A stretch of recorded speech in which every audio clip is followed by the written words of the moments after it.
Hi,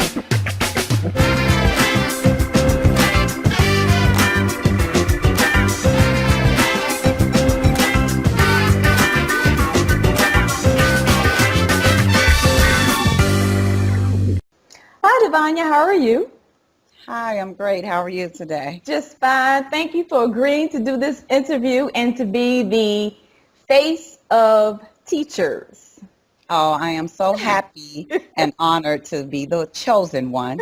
Because I asked you to do this interview with me to, I guess, give the teacher's point of view. All the kids are just going back to school, and I can kind of say that blame the teacher season has begun. It has begun. So, okay, first let's start with giving our viewers just a little bit of background on you, all of the years that you have been teaching, all of the grades that you've taught, the subjects, and I mean, because you're from Chi-Town, right? I'm from Chicago, yes. Proud, proud, proud. I have not even written on my bio that I am living in North Carolina because I'm Chi-Town. So I absolutely love it. As you said, I've been a teacher for quite some time now, almost 17 years. I have taught fourth through eighth grade. In 2001, I went back to get my master's in reading. So I've been a reading specialist. I've been an assistant principal. I've been the classroom teacher. I've been assistant principal and a classroom teacher at the same time. So I've done a lot and seen a lot in almost 17 years. Assistant principal and teacher at the same time. Yes, it was what they call have position. So where the assistant principal allegedly was supposed to assistant principal half the time and actually teach a class, a full classroom at the same time, which I'm telling you is not even possible. I felt very bad for those children because I felt like we really did a disservice to them. What grade were you teaching? The first time I taught seventh grade reading only. So that wasn't as bad because it was just the reading. But the second year I did that, it was fourth grade period. I was responsible for a fourth grade classroom. With all of the shaming and the blaming the teacher that society does today, what made you go into teaching? Oh, that's an interesting story. Not because I was going to be a fabulous teacher or I thought anything of the sort. I was actually a very young mother. I became a mom at 17 years old. And I actually had stair steps. I had all four of my sons kind of back to back to back to back.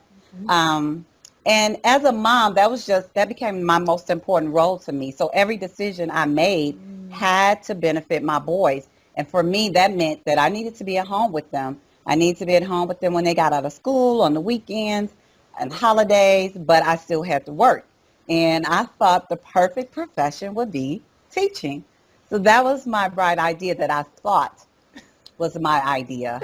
But actually, it was really all divine because it really is my area of gifting. What gives you that feeling? How do you know that for sure? For people out there that say they don't know their purpose or they don't know what their gift is, how is it that you know teaching is your destined life? That's what you were put here to do.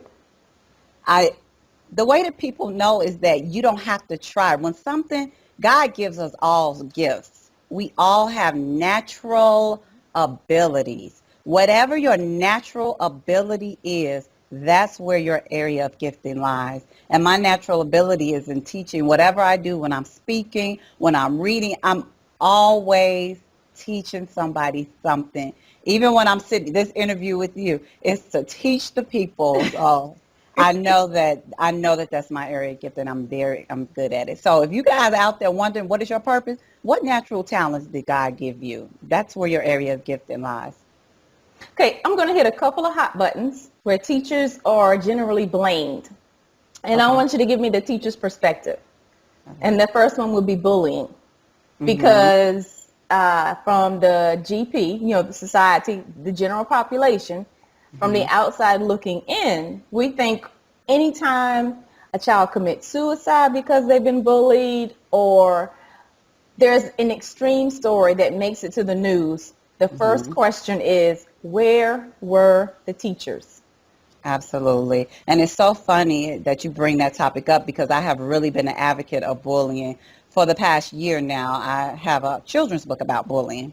And I believe that the signs of bullying are so difficult for any adult to see, including parents, which is something that I talk about, signs for you to notice that your child is being bullied. We kind of, I think as a whole, we overlook bullying because we think it's a kid's issue or it's something that's not very serious. But as you said, children are committing suicide these days.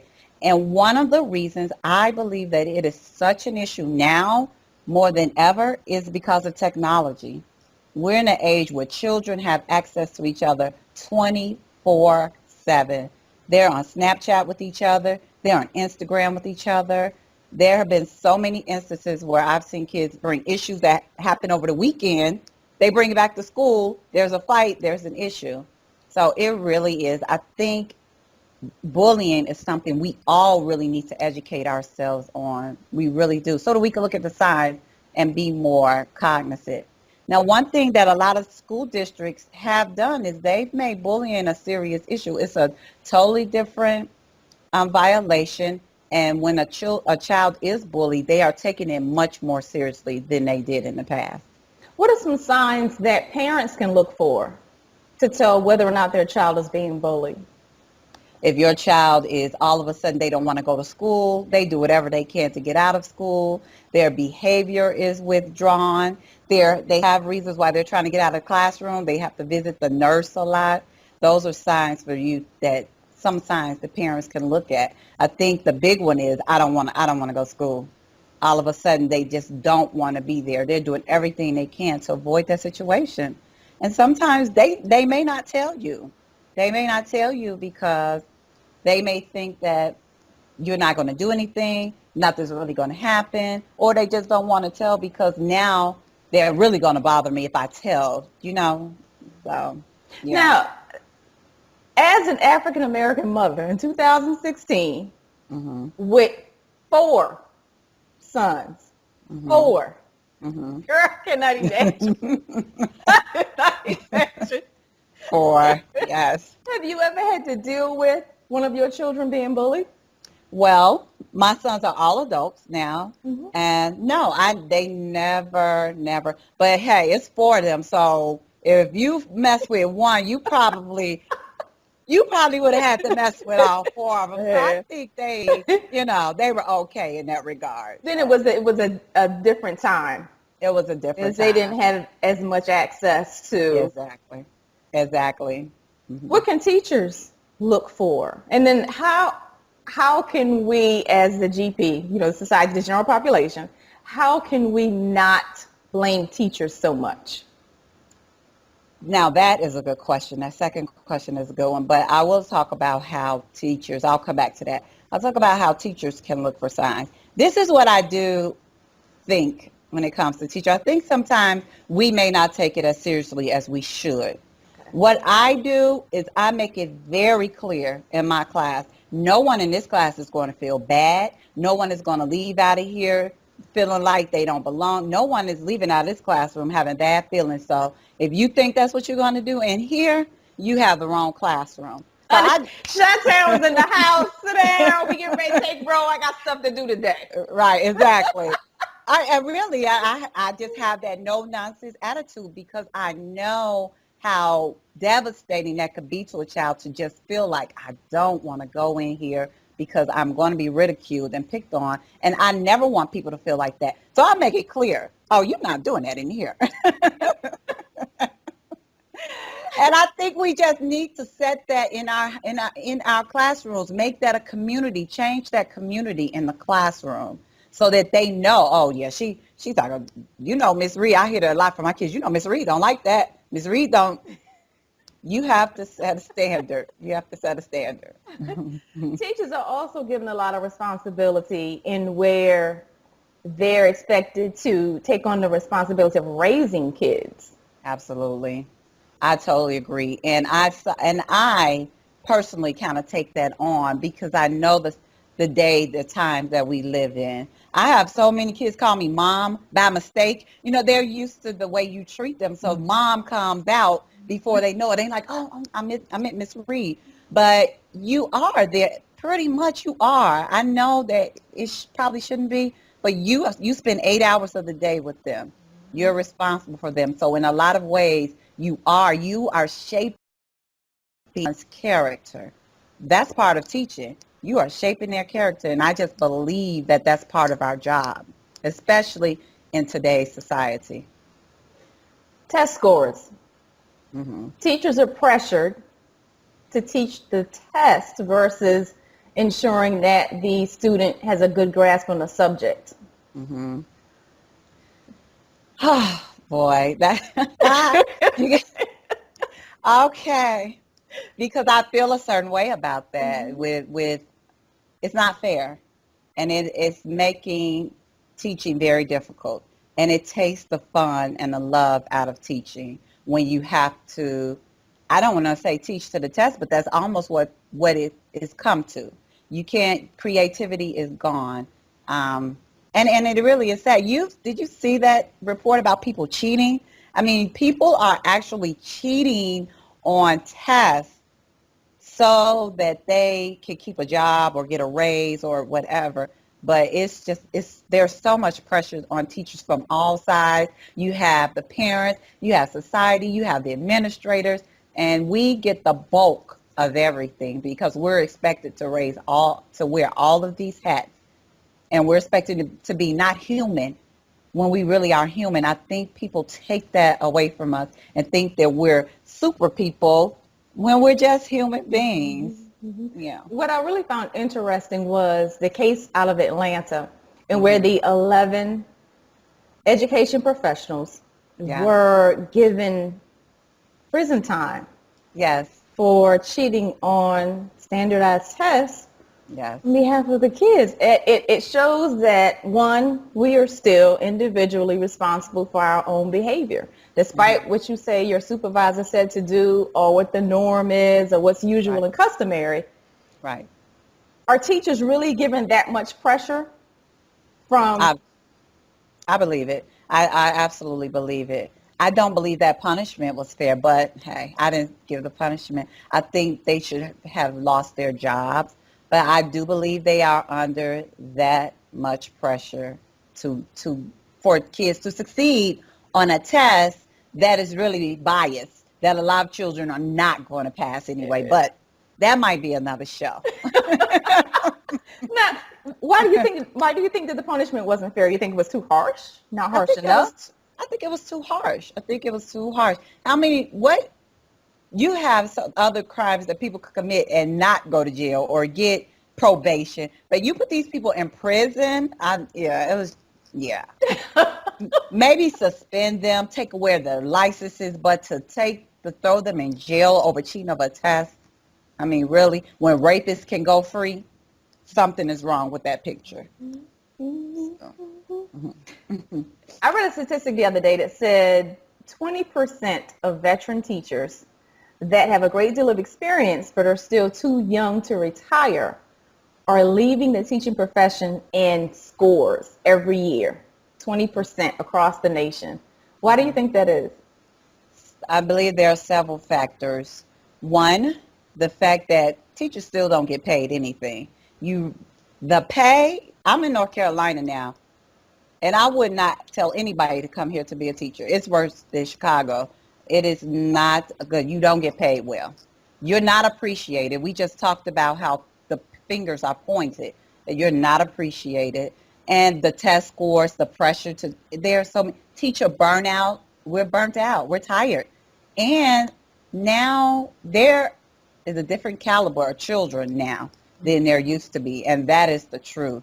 And so teaching becomes this thing that can be very like a stressful day, when at one time it was just a good time where you got to teach children, and there was a time when teachers were held in high esteem. Very much so. Very much That is so. That's no longer the case. That's no longer the case. I can tell you during Teacher Appreciation Week, I put posts up every day. I'm like, yes, tell your teacher. Do you know I won't get a like on that post? And Facebook may not be the determining factor, but I think if I put something else up there and I'm getting likes, but we're not celebrating our teachers. We're not respected.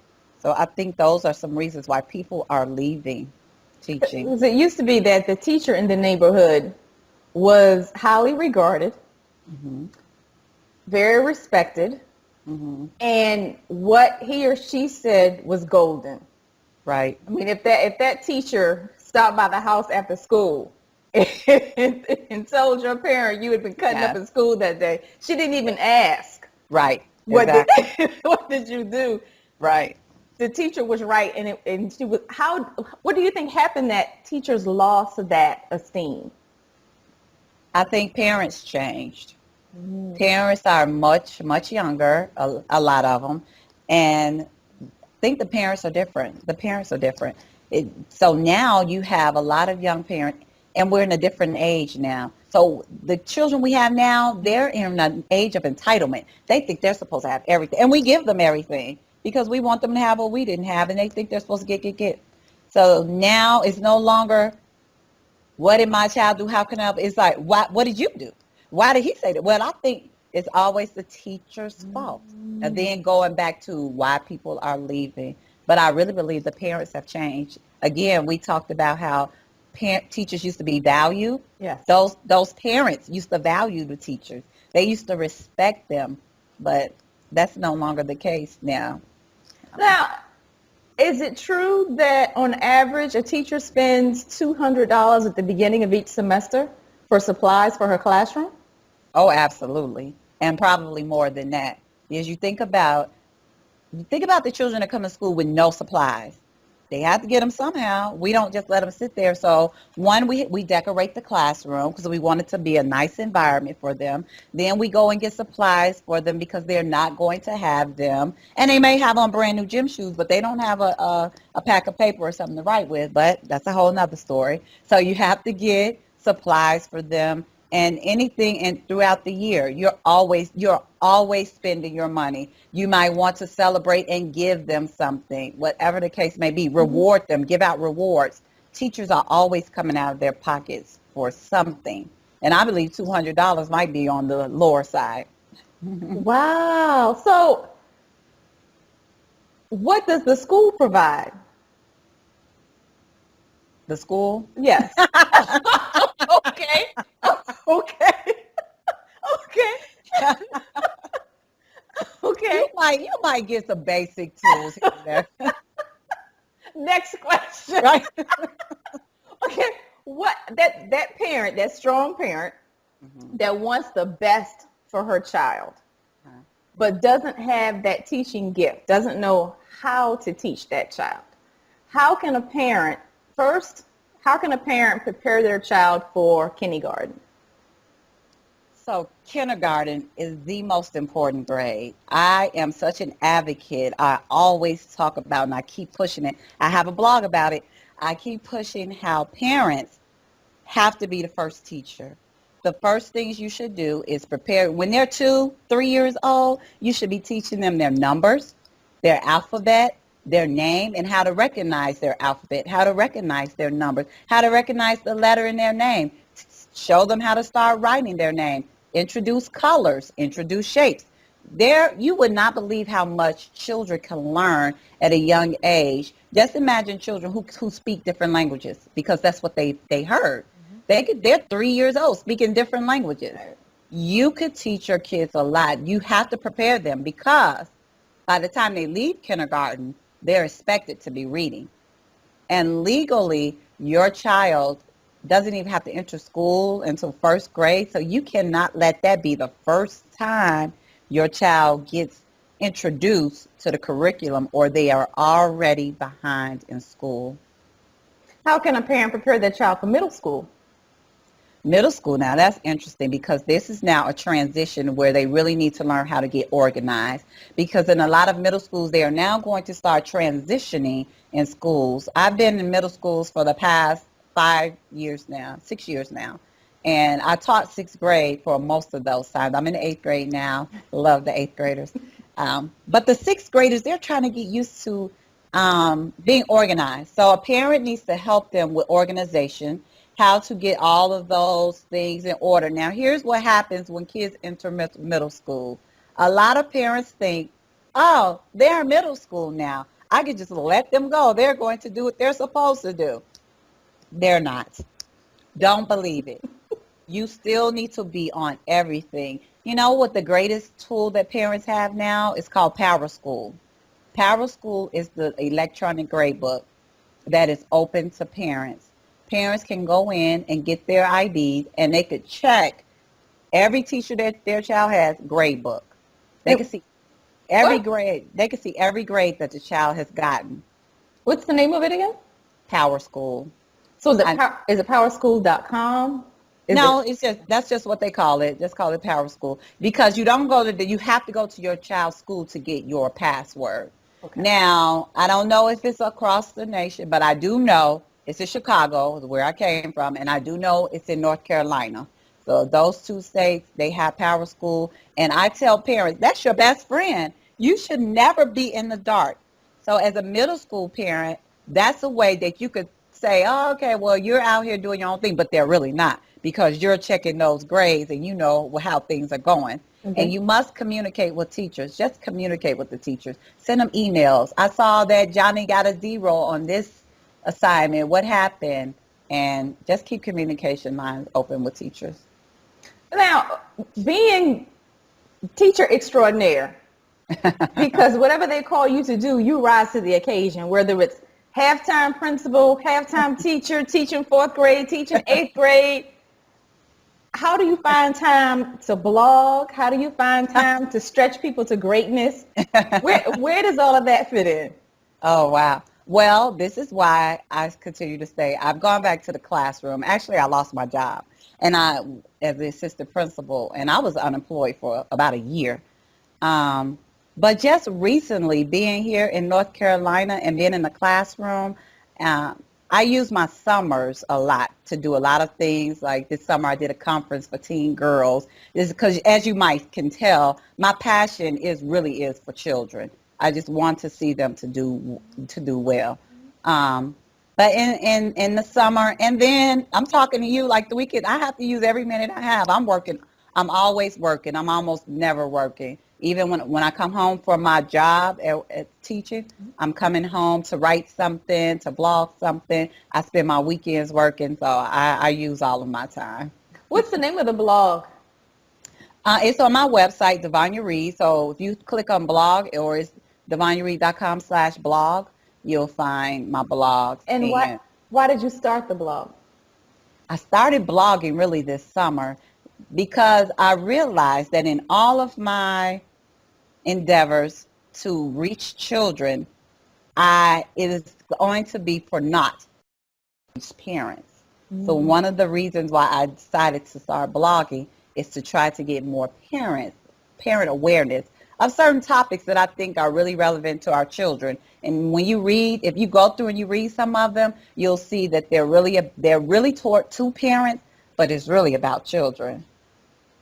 Such as the last one I wrote, which is about actually the village, about us all being a village, because I'm really a advocate of serving children and getting out there and reaching kids that we do not know. But another one I've written is about parents as teachers, teaching our little ones while they're little. Another one is about television and keeping them away from the television and being intentional about everything that we expose our children to, because everything that they're taking in is coming out. It is coming out in some way, shape, or fashion. So if they're watching Power and Empire and those things that they should not be watching, and I know they watch them because they come to school and tell me, middle school children shouldn't be watching that either. We're exposing them to so much, and we're wondering why they are like they are, and that's the reason. Devonia Reed, she also speaks. I do. Where does that come in? Well, I recently that's something kind of new that I realized that is also a gift from God. I just recently joined Toastmasters International to refine that gift of teaching. And whenever I get a chance to speak to people, I have the Welcome to Queendom, Welcome to the Queendom. That's a nonprofit for teen girls. And this summer, I was one of the speakers. I realized I'm really an advocate of when opportunities don't come to you, you have to make your opportunities. So I just recently did a virtual conference where I was one of the speakers. That was this past week. So I want one of my, I'm here to serve, and I'm just trying to serve my gift to the world and do good, and give back everything that God has given me to give back to people. That's a lot. It is a lot. That's a lot. It's a lot. It is You a one lot. busy sister. Yeah, I definitely am. I am. Now, So what would you say in the line of, I guess, advice, or if you were given a microphone and said, if you were given a microphone and told, you're speaking on behalf of every teacher in the United States of America, what are 3 things you would like the U.S. to know on behalf of teachers? the first thing I would like you all to know is that we're not superhuman. We are human beings. Just like you, we cry, we hurt, we bleed. So please treat us like human beings. The second thing I would like you to know is that we want more than anything to partner with you. We want you to come to join us, parents especially. We're not your enemy.